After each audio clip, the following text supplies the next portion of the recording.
again. Well, no, he moved away because of the, like he said, they were all Puritans. All his family, was Puritans, and Irma, his wife, was a Puritan, and they're all running around and won't speak of it. And so he just didn't fit in, and he like I said ran away to New Orleans and didn't nobody knew where he went,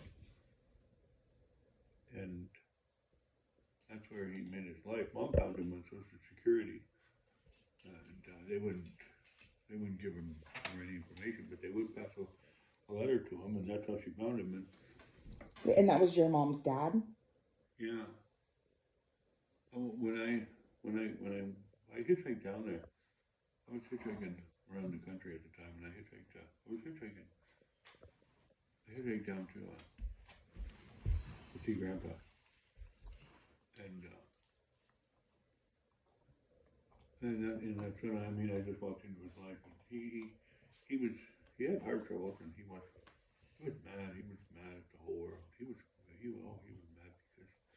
because he lost all his sexual abilities and stuff, and he thought that was a terrible crime.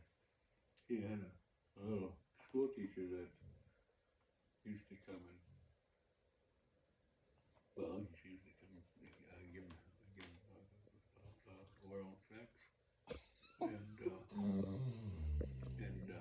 she had tried her hardest and couldn't. Poor guy. Yeah, couldn't win that. But she's the one that a couple of years later took him to the hospital and where he was diagnosed with having a heart attack and possibly not making it. And so since I was the only one to ever go down there and meet him, I was sent from the family to go back down again. So I flew down and met with him and stayed with her, and she was all kinds of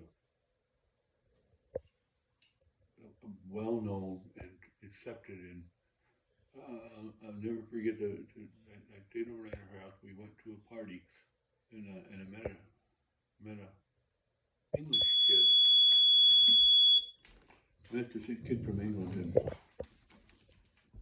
Nobody's there, Bob. him and I walked around this party and realized that the band was playing. The band was playing, but it wasn't the same people. After every couple of 3 songs, one of the person would leave and somebody else would pick up, and their girls would go up and sing, and some of the people you just saw that were having a drink next to you, all of a sudden they were up on stage singing, and it was unbelievably terrific music, and it was at a very rich person's house, and everybody was so musical, it was unbelievable. And me and this kid that I had met were hanging out the whole time together. We would dance with other girls and stuff there, but for the most part, we stuck together. And he didn't know anybody because he was from England, and I didn't know anybody because I was from Pennsylvania.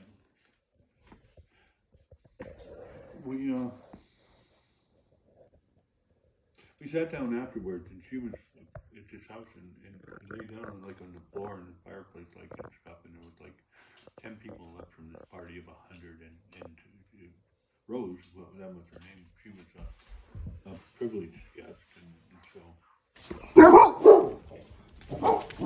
that meant I was, and could stay late to the real party afterwards.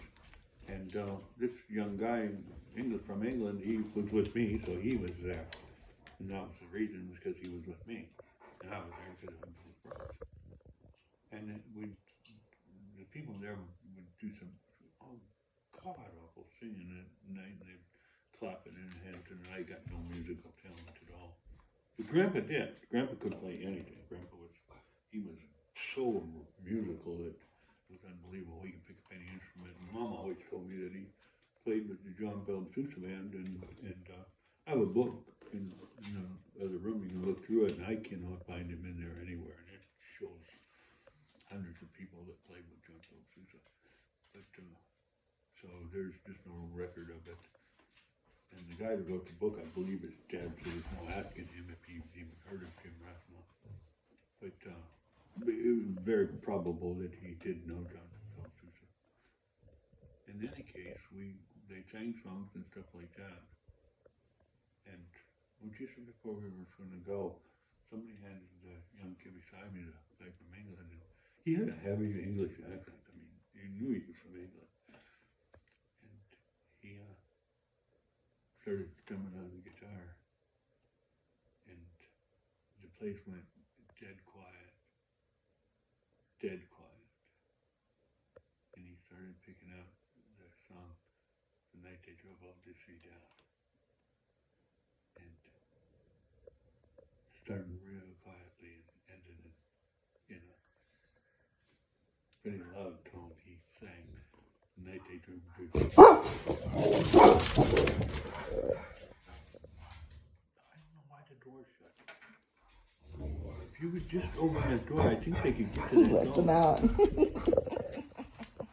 I have this picture.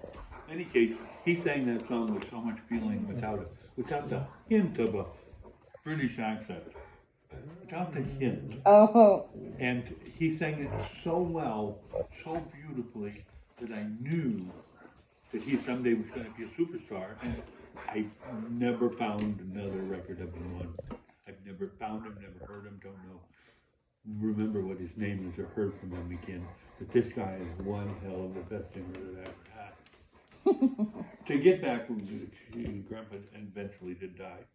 And not while I was there. I stayed for as long as I could stay. I believe about a week.